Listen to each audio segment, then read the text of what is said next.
Welcome to the Rehumanization Station. I'm your collaborator, Christopher Jones, aka Dr. X, and this podcast is an extension to my Flippin' and Vibin' brand, where vibers seek to transform narratives in society, education, and sport.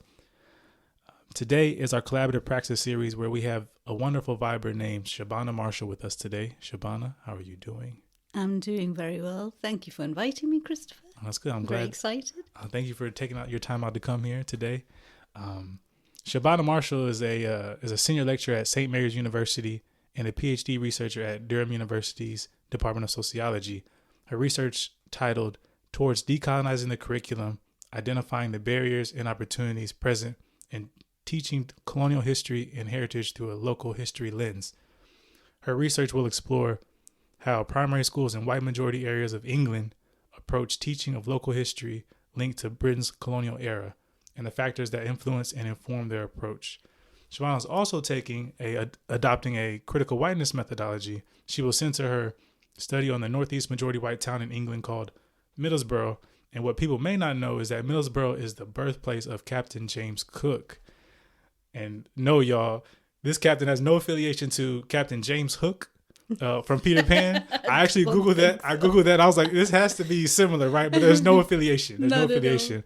But I definitely had to Google that because I'm an 80s baby, but 90s raised me. Okay. So I had to really Google that. But back to Captain James Cook, excuse me, is a renowned 18th century explorer, navigator, and colonizer with a connection celebrated through the town's museums, monuments, and local school curriculums, therefore providing a useful case study for exploring the potential barriers and opportunities that may exist within and beyond a school to quickly engaging with Britain's imperial past. Wow, that's going to be, it seems very exciting. That's something that we're definitely going to get into today, but we will get into more of Shabana's research around Britishness and whiteness in schools later in the show. But what we'll focus on now in this interval of the show is Shabana and I will just vibe and allow our Viber audience to get an idea of your background, right? Shabana's background and personal interests. So, Shabana, what's your story? Tell us a bit about yourself, your birthplace, your family and friends. So I was I was born in a place called Newcastle in the northeast of England, and my parents arrived in Britain Dad arrived in the late 50s, Mum arrived in the 60s. At that time there wasn't a South Asian community, so to speak. So they were what I would argue like amongst the founding members. So I grew up in the west end of Newcastle in the 70s and the 80s. Race and racism is kind of central to my experience of growing up, and I think has had a huge influence then in my interests moving through my life. And my understanding of race and racism has just changed over time, and how I kind of process experiences, or even how I define what race and racism is. You know, when I was younger, you would maybe face verbal abuse in the street, attacks on our property, attacks on our person. So we learned from a very young age that we weren't welcome, I guess. But then when I went to university, I was quite shocked to encounter racism there in the 80s and 90s. Which university did you go to? I went to Sunderland. It was a polytechnic at the time, which was like what the post-92 universities then sort of become universities later. So I qualified from Sunderland Uni, but it was a polytechnic. And then Birmingham Uni for an MA. And then did a PGC at London's Institute of Education. Okay. But yeah, and I grew up in a working class environment. I associated racism with people on the street, on the estates near that bordered onto where we lived.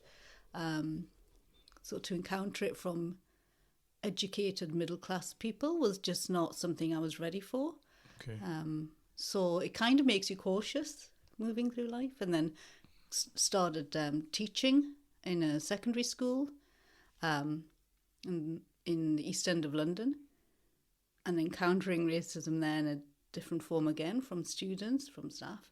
Was there like a particular difference between how students and staff treated you? Were there differences within that? Yeah, so I was, there was a staff of around, in the first school, around 60 staff members, and there were 4 or 5 of us who were teachers of colour. And we kind of hung out together as well. And I never thought about it consciously. I was only reflecting back thinking, oh my gosh, like the people I was closest to were all teachers of colour. But that was right-wing extremist. Politicians dominated that area, and local people. It was a white majority area. So you might have people leafleting for the British National Party at the gates of the school. In the school, students bringing that in. Huge kickback if we were teaching a unit that was called Black Peoples of America, or in RE if we taught religious education, if we taught Islam, parents writing and complaining. So you were just hyper aware of not being white. And so from the West End of Newcastle to very white spaces of Birmingham Uni particularly, and then teaching in the East End of London, it just kept finding myself in these very white spaces where you just felt really hyper aware of being a person of colour. But then I'm also Muslim, my family are Muslim, and especially when 9/11 happened, then it was a whole other level of, racism and prejudice layered onto being I'm from the US, so how was it navigating that here? Because I don't really know much about the post 9/11 here. Yeah, so my family are Pakistani Muslim, we're Punjabi from parents were on the India side of the Punjab, moved over to Pakistan during the partition, forcibly, but so Islam was a very strong thread in my youth. But growing up, you weren't necessarily, I don't remember being particularly targeted for being Muslim, but it was, you were black, you were called the N-word, you were called the P-word, but with 9/11, Islam you became an enemy because you were perceived as Muslim. It made me initially more cautious about sharing whether I was Muslim with people, because you just felt people change in their perception of you. It made me, and still does, make me very worried for someone like my mum, who is visibly Muslim. I'm really anglicised. My husband's white English. And that being anglicised is, on some level, quite a conscious sort of survival thing, to fit in. But it's also, as I've grown older, I feel I'm able to sort of carry the various identities together more comfortably, but it's been quite a journey. But 9/11, we were in Australia when 9/11 happened. We were travelling, my husband and I, and that just suddenly the anti-Islamic language and comments, and people not necessarily realising I was Muslim, so they'd sort of say things and then say, well, actually I'm from a Muslim family, and just that association with terrorism, being regarded with suspicion, it's seeming to be okay to be anti-Muslim. Okay. So, and then that carried into when we came back from travelling and start working, I started teaching in the northeast of England. In schools, the new sort of term of abuse that kids would use would be towards other children who were Muslim, Osama became a term of abuse. That's actually okay. Just to sort of trigger, so that the fight would break out because the child on the receiving end understood exactly what was being said. And very similar. It's very similar in my upbringing because I was, when 9/11, I was in the 6th grade. So when I grew up a little bit more, you started to hear more of that rhetoric, Osama, like the kids like trying to tease people in that type of way. But yeah, it's interesting how things are very comparable when it comes to England and the U.S., right? And I remember you talked about terrorists, and we'll get into that later about British values and what that looks like compared to how we view people who are from a Muslim background, right? But on the side, okay, now thank you for like sharing that with us, like a bit about your background. But now we obviously know like race and racism can be can be problematic and could be difficult to navigate through. But what activities bring you peace, love, and happiness? Yeah, that's a challenging one because in some respects, working on understanding and raising awareness of racism and how it manifests, and to try and explore ways to address that, is kind of what does bring me. Things always circle back to that. And kind of parallel to that, I have the colleagues that I work with. I have colleagues at St Mary's University in Twickenham who are colleagues of colour and white colleagues who would call allies. And collectively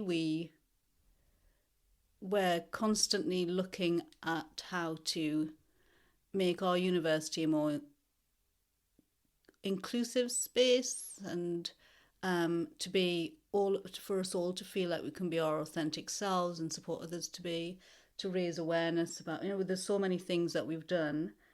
We all volunteer our time, but they are kind of, I consider them family, because they're also people I will go to if I'm sort of having whatever sort of problems. But collectively, we kind of carry each other, we laugh together, we celebrate what we have in common and what our differences are.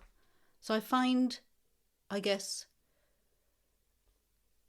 what I've done is found a community. So I find pleasure in working with or being part of, finding my people, and then working with them towards a shared vision of a future that is better than where we are at the minute. Okay, so basically you're saying like people. I should probably have said knitting or sewing or something, shouldn't I? I do. I like baking, But yeah, so basically the people that you surround yourself with are people with similar lived experiences, I'd say, or something that brings you connection, right? So technically, people who try to take your joy away, you're actually advocating or flipping things to take back that joy. Does that sound about right? Or I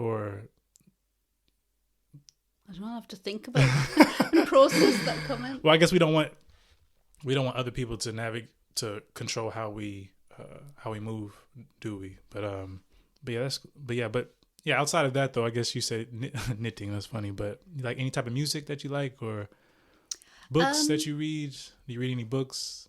Well, at the minute it's very PhD related. So any reading is around colonialism, how it's manifests in the landscape, in the heritage, etc. So I'm interested in reading also Black British history, South Asian history, as in South Asian British history. These are really interesting to me, and at the moment it's where my head's at. And yeah, music. I like a diverse range. My kids probably find me quite embarrassing. Why? Yeah, well, because I love Stormzy and but I like Punjabi music as well. I listen to all Bollywood songs that I grew up listening to. And who's your favorite Punjabi artist? Punjabi. So I'm not very good with names, and I'm not going to sing you excerpts of because I'm better sort of remembering sort of the music that. But yeah, I can't name anybody, I'm afraid. Okay, but maybe I can start listening because I never listened to it really before. So maybe you can give our audience maybe one person. Do you know anybody? One person, one artist that you can think of? Let's circle back to or a that Bollywood later. or a Bollywood movie. Yeah. Bollywood movie. Again, it's the old films. There's a film called Kabhi Kabhi, Could be. Okay. which I think it's not so much the film; it's more just the memories associated with it. There was when the South Asian community was growing in the West End of Newcastle.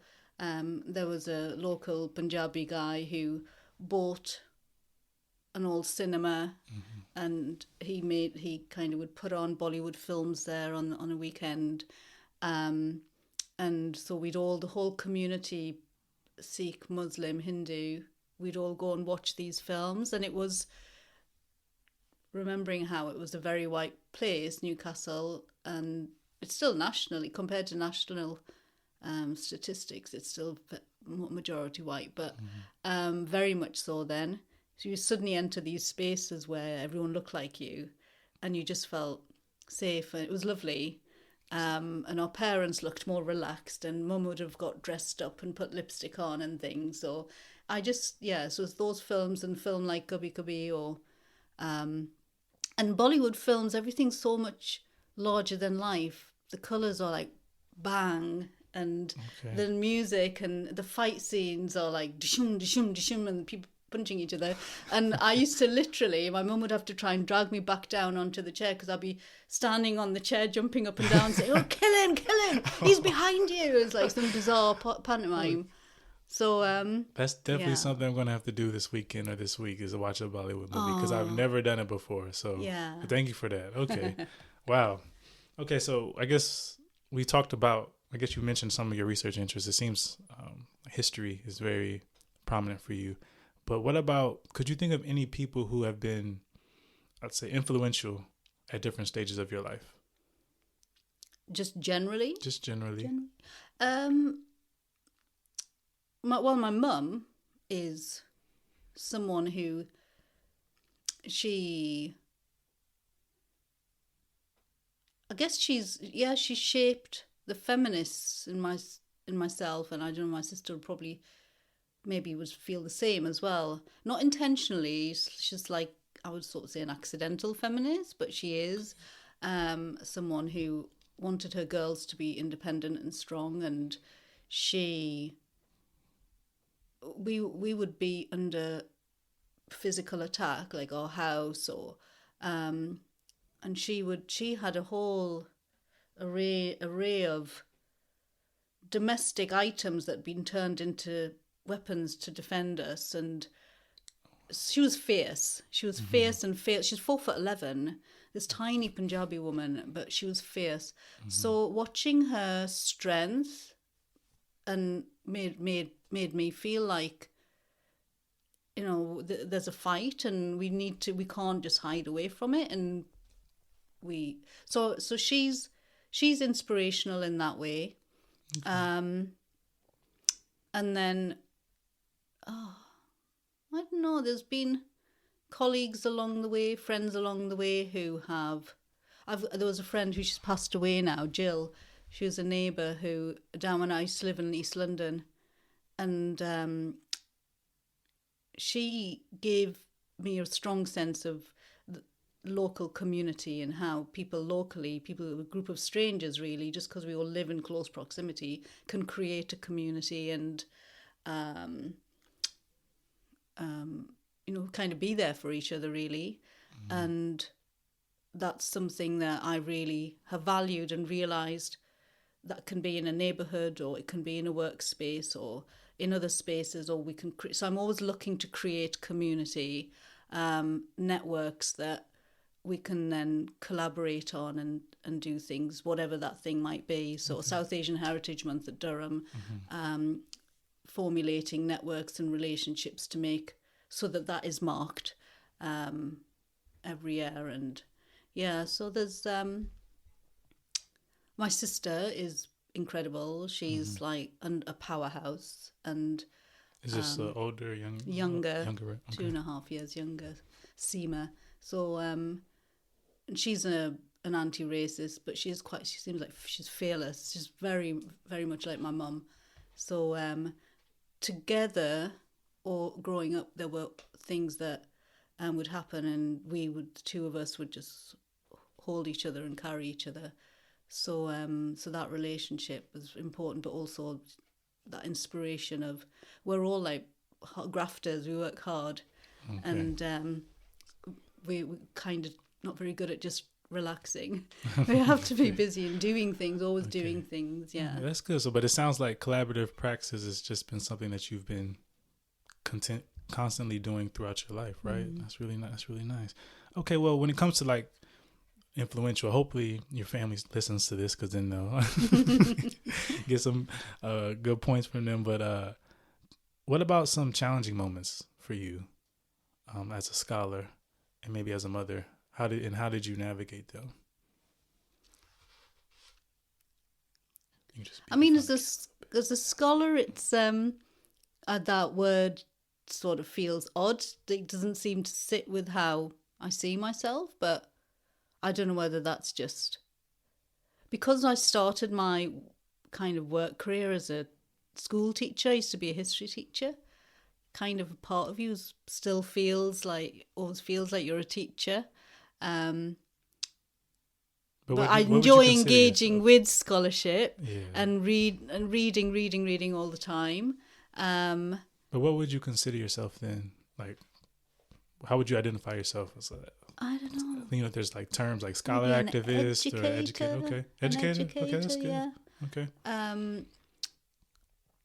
But yeah. So I think it can be challenging that if you're.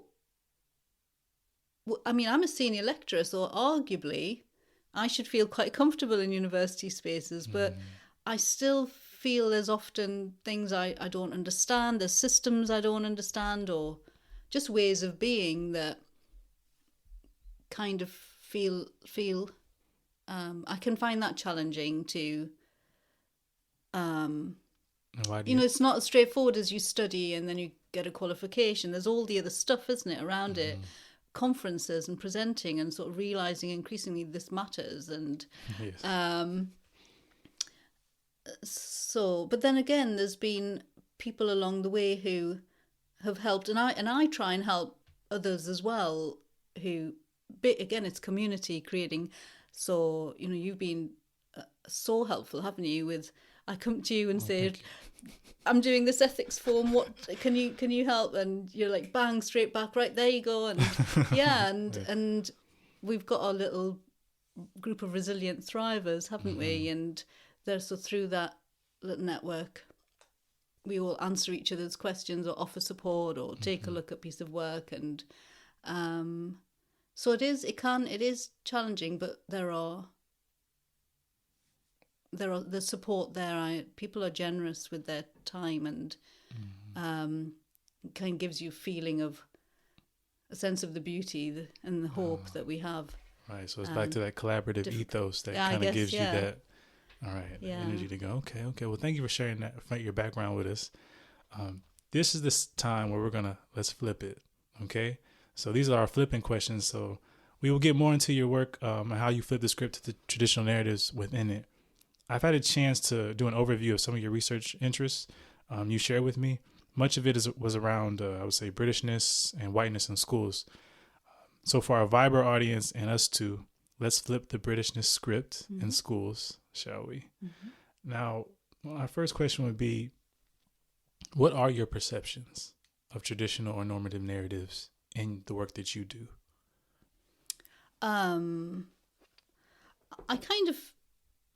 I think it can be frustrating. It feels like Groundhog Day because there's been work, there's so much research, scholarship, awareness, activism around moving away from a Eurocentric curriculum, which is what we still sort of heavily teach. And then things happen. I think obviously Stephen Lawrence's murder was a trigger. There seemed to be an appetite to address all manner of racism, but amongst that, a Eurocentric curriculum, which is problematic and from a sort of racism perspective, isn't it? Because you're kind of telling history in a way that elevates certain groups of people and their endeavours and marginalises and erases other people. But then it subsides, or you have people who agitate against that kind of work and position you as some sort of an extremist or a threat because when you're sort of trying to move towards racial justice. And then we've had, obviously, with the Black Lives Matter movement, 2020 and George Floyd's murder, seemed to have been an appetite for change again. And teachers are working, there are many teachers working to address that, but we've got a long way to go. And in terms of policy and government, there was I think it was in 2022 that a white paper again sort of said that schools need to be careful not to politicise history. They need to have a more balanced approach. If you're going to teach empire, you've got to teach the good bits as well.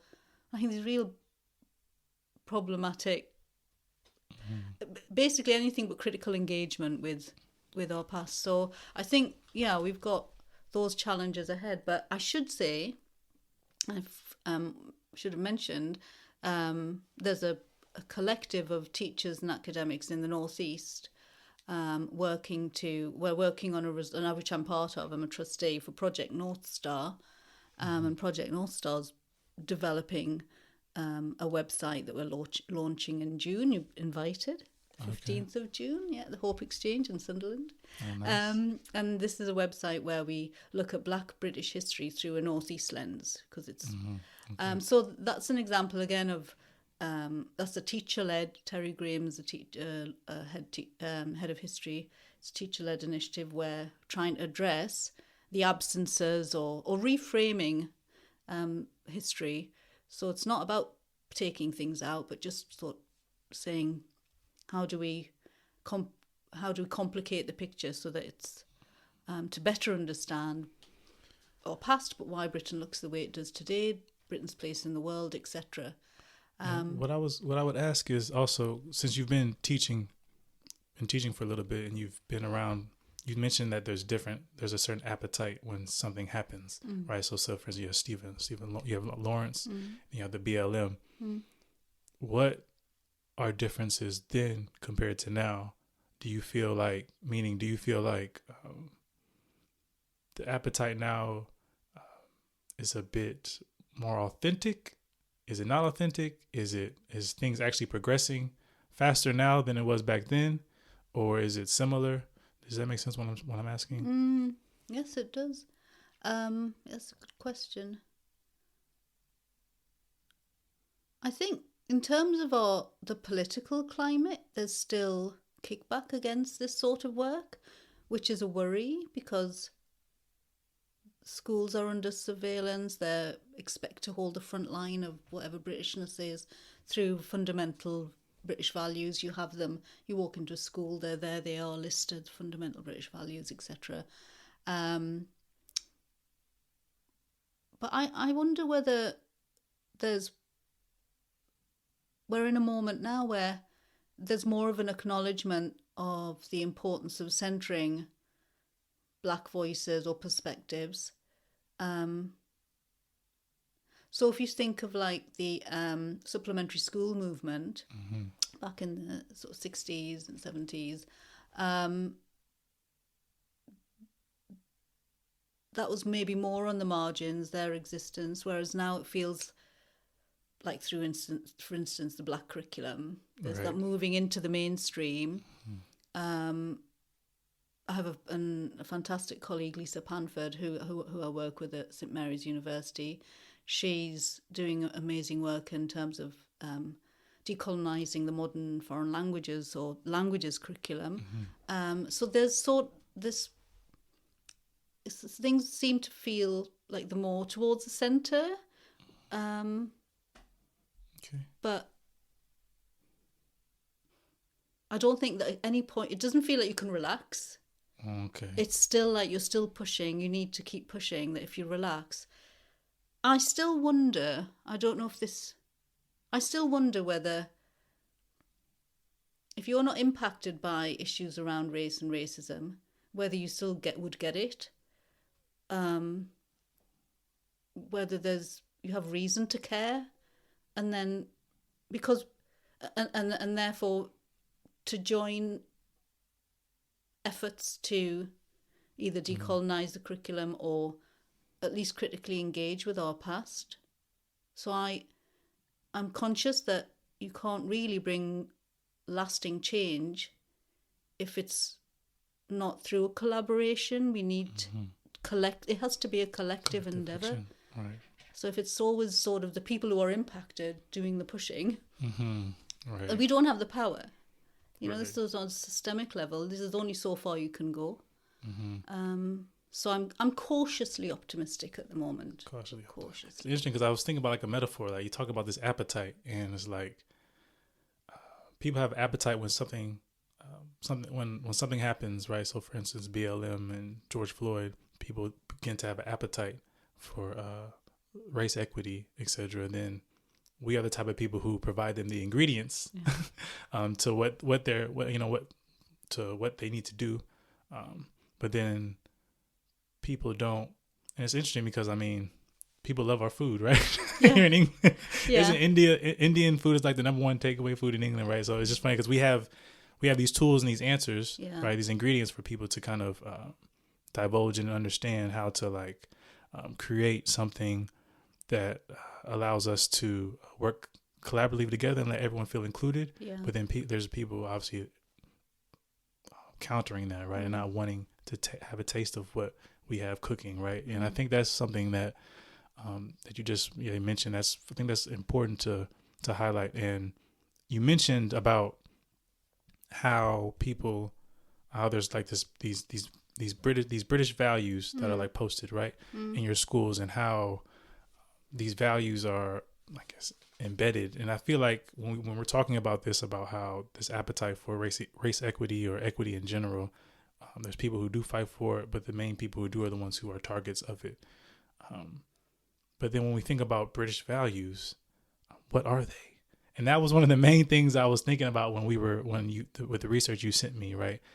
Some of the research you sent me was around the curriculum, Britishness, this imperial nostalgia within the curriculum and with English people, right? Specifically, what would you consider British values since you've been living here?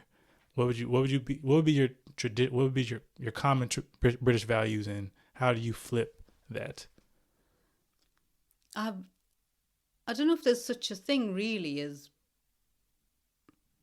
I think it's just it's made up. It's okay. I think it feels like something that's. So these values like democracy or individual liberty, respect for people who are different to yourself. These are great to have, but they're not exclusive to Britain. So it kind of feels like it's a division that's just been fabricated to make kind of an us and them thing. Okay. And you're having to be careful not to be the them, which you already are because you look different to the white normative. But so, and then when we see politicians at the highest levels saying things that are openly Islamophobic, for instance, and incite, there's a direct correlation with these comments that are made that are anti-Muslim. There are spikes in attacks on Muslim people at those times, and you think, gosh, that's direct. That's directly in opposition to the British value of respecting difference, or so I don't trust the idea of it. I don't buy into it. Okay. I don't know what British values. There's a bit of ambiguity within it, right? Yeah, it feels like something that's been used to police, particularly the Muslim community. After, well, it's not just that I feel it's like in scholarship. It's much sort of talked about. That Okay. it's part of a surveillance to. That's a good way to put it. Okay, thank you for that. And so within that, so could you just like share a particular moment that you consider a turning point in your like your research and in your life when it comes to the work that you do? Because obviously, like when we just talked about what British values are. When you're in schools, that's a huge way of understanding what each generation is being taught, right? In schools, with the curriculum, how each generation is going to navigate their life through what's in the curriculum, if that makes sense. So what would you consider like a turning point in your life when you actually realized, I need to really do this work, if you get me, the work that you do? Yeah. In terms of the work, because fundamental British values, this sort of was only introduced post 9/11. But when I was teaching, and when I first started teaching in the mid-90s, I became a history teacher because I loved history. And the environment I was in made me realise that I didn't have that luxury as a brown woman to go into a classroom and teach. What they're seeing as a white woman, as a brown person,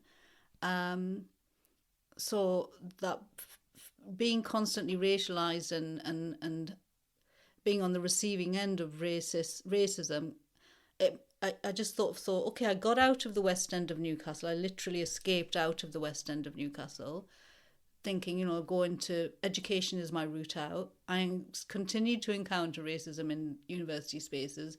Now as a teacher, it continues. Actually, I can't get away from this thing, so I might as well turn around and face it and say, okay, this is going to be the thing that I need to be. So I suppose it was that first teaching post. I mean, just to give an example, I was teaching in a school, white majority, where there was a supply teacher brought in. He was an elderly South Asian man, and the class that he was teaching, they were known to be a really problematic group of kids. But they jumped on the desks and made monkey noises and all of this, and so this gentleman spoke to the head teacher, and it was just brushed under the carpet, and we couldn't believe there was no repercussion to it. So I'm a lecturer in teacher education now, so I've just found myself, I am still, but I first left teaching to move into Holocaust education, because that provided an avenue through which to explore where racism can lead. That the pedagogy involved in Holocaust education has opened up ways of thinking for me that have helped me sort of reframe my understanding of how people of colour are perceived and deficit views, etc. And then through the PhD, engaging with works of people like Bell Hooks, Nicola Roller, their writings really resonate again, and so that it's sharpened my focus onto anti-racism against black and brown people. So, yeah. Well, you just mentioned about your work. Could you speak a bit more about your PhD research, like when it comes to the decolonizing the curriculum and whiteness in particular? So I guess, the research is decolonial in intent, but initially what I want to understand is, if you are seeking to do this kind of decolonial work, which requires critical engagement with Britain's imperial past and how its legacies in the present, then that's going to be challenging if you as a white person have been raised to celebrate the imperial past and to see the empire as sort of this benevolent thing that came to the world. The Empire Day was celebrated in this country till I think 1957, 1958. If you were at school, you got half a day off to celebrate. So you've certainly got generations at the moment who were actively taught about sort of the glories of empire. And we have in the primary curriculum opportunities to teach through local history about local heroes. Explorers is one of the themes. So I live in an area where one of these explorers, Captain Cook, Captain Cook, Cook, he wasn't a captain at the time. Not Captain James Hook, but Captain Cook. Yeah, Cook. James Cook, Okay. who's from Middlesbrough. He was born in the village of Martin. He's viewed locally as the working class hero. He's in this features in the landscape in all sorts of ways, places, and it feels to me, I'm not from Teesside, I'm from Newcastle, so I kind of am a bit of an outsider coming in it, having travelled Australia and sort of engaged with that history from a different perspective. I was just curious that I couldn't see sort of any critical engagement with the memory or acknowledgement of how people who were colonised in that era, and especially sort of in relation to Cook and his actions, view him very differently, and that's not featured. And so, but then where the memory is so tied in with the area, an area that's actually seen as working class, it's economically sort of deprived. If you've got a positive narrative that's hooked onto someone who happened to be a colonial figure, would you want to critically engage? It's a source of pride. And so then, if you're teaching, are you able to? Are you able to critically engage with these kind of local histories and narratives that link into national and global ones? So I'm curious about that, and a kind of the curiosity in part stemmed from various kind of surveys that tell us that teachers, whilst there is a wider, even post 2020, an appetite to some say diversify, some say decolonize. I don't know if there's a shared understanding of the terms, but in white majority areas, teachers have reported being reticent to do so. That it's afraid of local response, but we don't quite know what that means. Okay. So that's what I'd like to understand using this case study. Is it that do teachers worry about a backlash, that things will, we are in the culture wars, the history wars, or are teachers part of this? We know that within the profession, it's a majority white profession. Do they even sort of see the systemic nature of barriers, or maybe there's decolonising work going on, and that I'm going to find out that there is critical engagement in schools despite the local perceptions that are maybe more one-sided. Yeah, and that's I was going to ask you about, so because you've been a teacher in the South, right, and in the North. Newcastle. Are there any differences within the teacher workforce there? Do you feel like, or? It's more the places in London that I taught, which was Waltham Forest type area. The teaching workforce was more diverse, although a few of the teachers were from overseas, so the diversity wasn't sort of from British black or brown people. The area that I started teaching in sort of deeper into Essex back in the 90s, I think that's become more diverse. I don't know what that's like now. But then where I work, the university that I work, which is based in Twickenham, the teachers on the teacher training programs are still, I'd say, majority white. So I think even within London, there's, Richmond, Twickenham, these are very white spaces. So the profession kind of often reflects the local population. But And how does that make you feel? How do you try to teach around instances where you have people like Captain James Cook, and there's obviously a colonial history with that, but then you said like the local community have a tied understanding of that person being a hero, right? And there's obviously like remember BLM, there was statues being torn down, etc.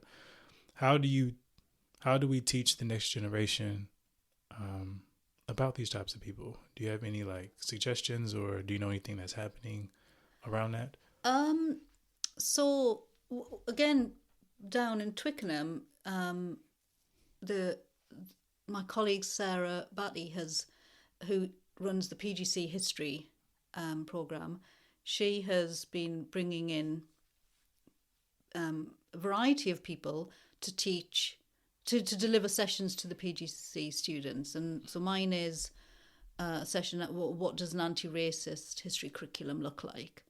And so what I advocate for, where I think the opportunities are, is local history that is part of this country's sort of 400-500 year history. It is actually everywhere. It might be in the plants that we have in the garden, or the grander buildings, place names, street names. It may be James Cook, when he was a little boy, he walked down with his father. His father was a farmer, down into the farmers, into a fair, into a market on what is now my local high street. So the history is all around us. Corinne Fowler is a scholar who's written quite a lot about stately homes and how so the history is all around us. And so I would say engage with those local histories because it provides an opportunity from that local to look at the global, the bigger narratives. Engage with, bring in the voices of people who might be typically marginalised or even erased. So that might be indigenous populations of the countries that were colonised, to draw in their perspectives. It may be that within this country, if we're looking at the civil rights movement, for instance, it's always, typically it's the US civil rights movement that is discussed rather than the civil rights movement that we had in this country. I've learned that, but why do you think that is? Yeah, I think because it's uncomfortable. It's easier to sort of say those people over there, they had the slave trade and then we abolished it. It's like Renee Delau, she talks about and why I no longer talk to white people about race. She mentions Britain saw the money and not the blood, right? I think it all happened over there. It didn't happen here. So it's easier to maybe ignore. Okay. Sally Tomlinson talks in that article I shared with you, describes it as a monstrous ignorance, doesn't she? That there's just this complete lack of awareness of what empire was, really. And I think we have to find ways of teaching this history to help young people make sense of the world that we live in, to understand A, that racial injustice exists, and B, that how that we need to collectively move forward. These aren't just people, black and brown people, agitating right. Because they just, I don't know why they think we would just spend so much of our time doing that for no reason. I think back to my parents and how important they were in providing me with I think Nicola Rollick calls it the perspective advantage that people of colour can have, that at school we either didn't exist when history was taught, or we were mentioned, I don't remember seeing myself at all in the curriculum, but you had the Black Peoples of America unit. So it's that deficit view of these sort of people who were enslaved, and then, so... it's definitely through a deficit lens. Yeah. A lot of our history was taught, especially when I was growing up too, yes, right. Yeah, so but when I would come home and my parents would talk about, they were born in colonial India, and they had, for them, it was an immense source of pride, the gaining independence and the role that their family, my mum's family, played in making that come about. And we're Punjabis, so, there's a very specific history there for. So my parents gave us an alternative narrative so that I, from a very young age, understood when I was in school that this isn't, I'm being taught a history that is skewed. So there's, I think, probably potential in communities to engage with, for teachers to talk to the children in their classroom, because they will potentially come with a different perspective that a white teacher might not have had the privilege of encountering. Do you feel like you still you have to fill your mother's shoes with your own family? Oh, I do. So with the children, my mum made sure that her kids were fluent in Urdu and Punjabi, and, that we learn Arabic. So I've managed none of that with my kids. So in that respect, I've completely failed, and that's it's terrible. It really is. Like, I do regret that.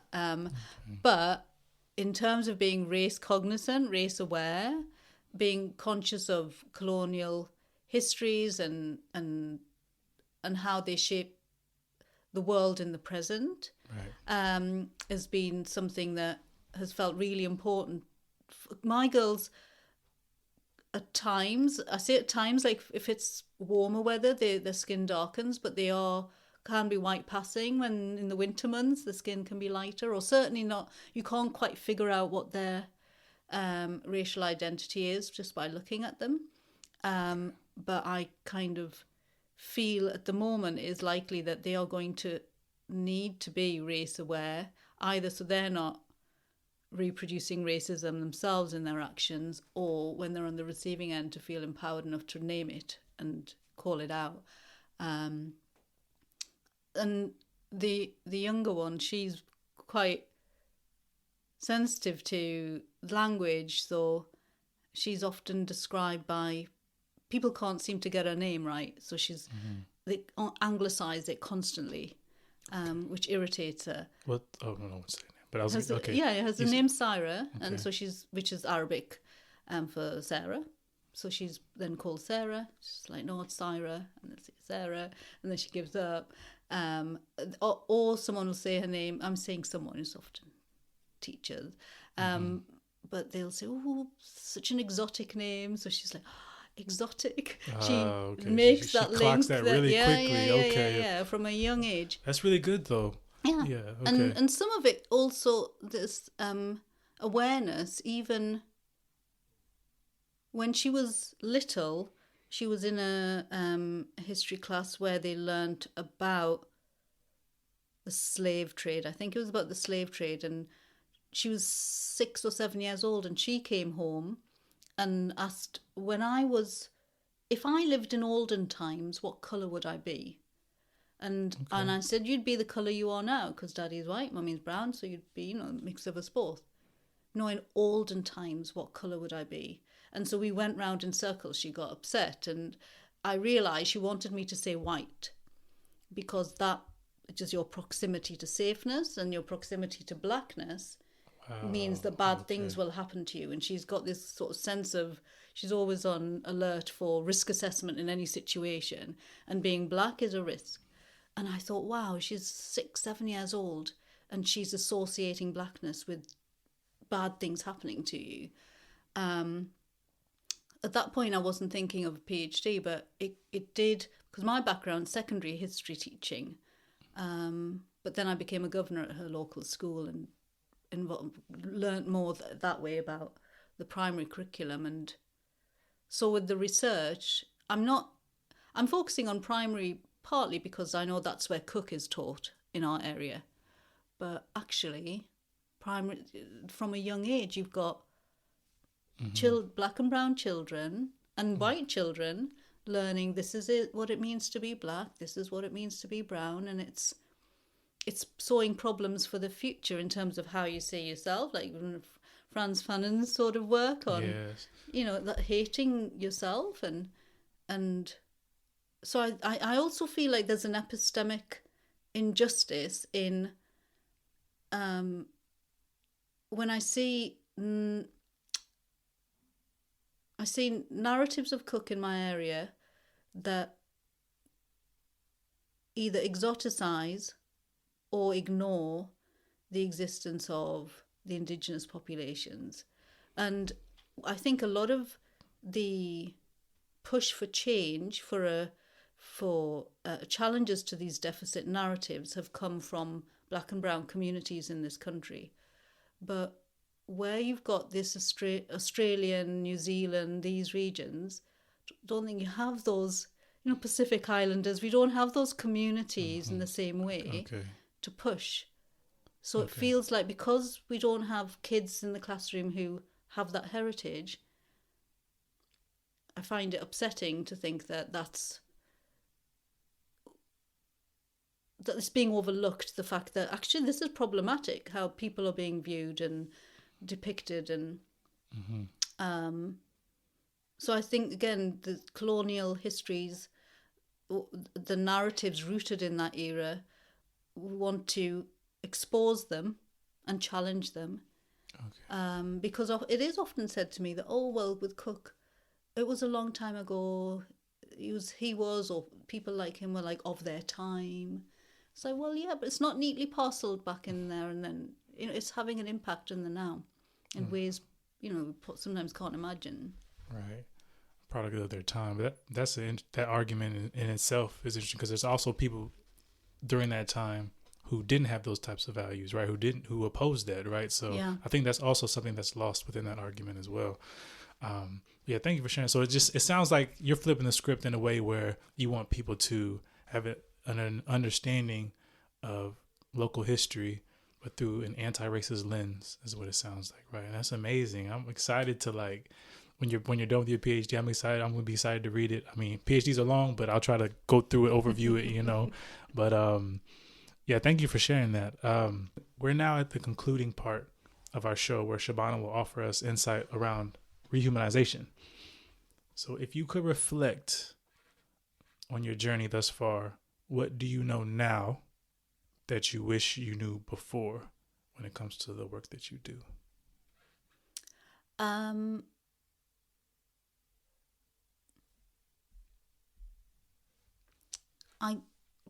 think the importance of finding your people, people who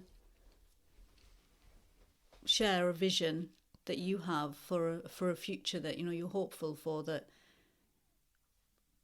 realization that that's not just going to happen. The status quo is comfortable. So I think for a while I think I just on my own tried to do what I could, but I didn't really feel, it was frustrating.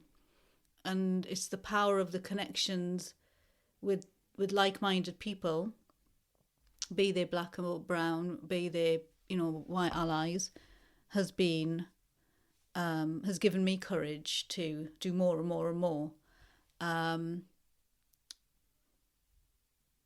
I think life might have been a bit easier if I'd come to that sooner. Okay. And I also feel like while my dad was alive, I wish I'd had more of a realization then of nationally the South Asian resistance movements that I've only come to sort of be aware of in recent years. I was aware of things like the Brixton uprisings, but where you've got resistance coming from South Asian communities to racism, the way it was reported in the press, I kind of just didn't realise actually what's happening is an uprising. And because in Newcastle, resistance didn't look like that. Resistance was more someone like my mum who had to literally fight off people.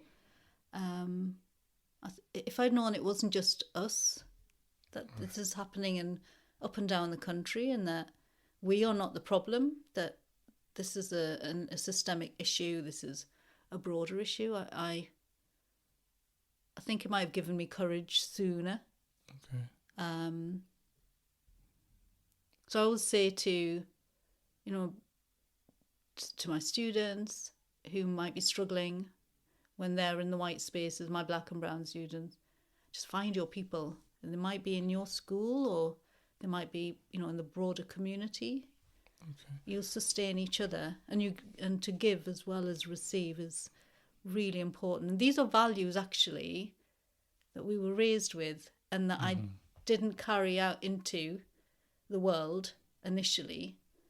Just saw it as something that was specific. My mum and dad always went on and on about community, value community, and I used to think, oh, that's just like I like how your accent just came out there. I know, they'd say, like, I think, that's just like those boring Asian aunties, and it's taken me a while to see their community building efforts, why they were important. But it goes back to what you said about like the system. A system teaches us to be this individualism type. And we come from collective communities, and it sounds like what you're saying is like, obviously this is our collective praxis, our collaborative praxis series, and it sounds like you had the praxis, but on its own you need collaborativeness with that, right? So that collective action comes with praxis, right? I think that's very important. Thank you. That's that's very powerful. Mentioning how how you reflected on that.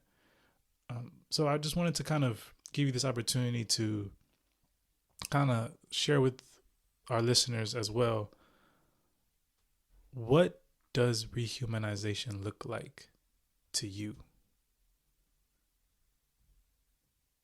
I'm not sure. Okay. I'm not sure.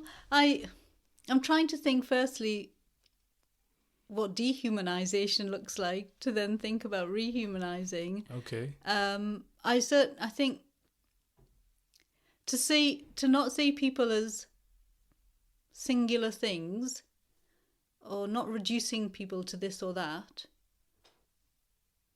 But I love stories, so I think listening to people's stories and finding, at the end of the day, we all, we're humans trying to navigate life, and there will be commonalities, there will be differences, but just to have that respect that everyone's got something to bring to the table, to have humility,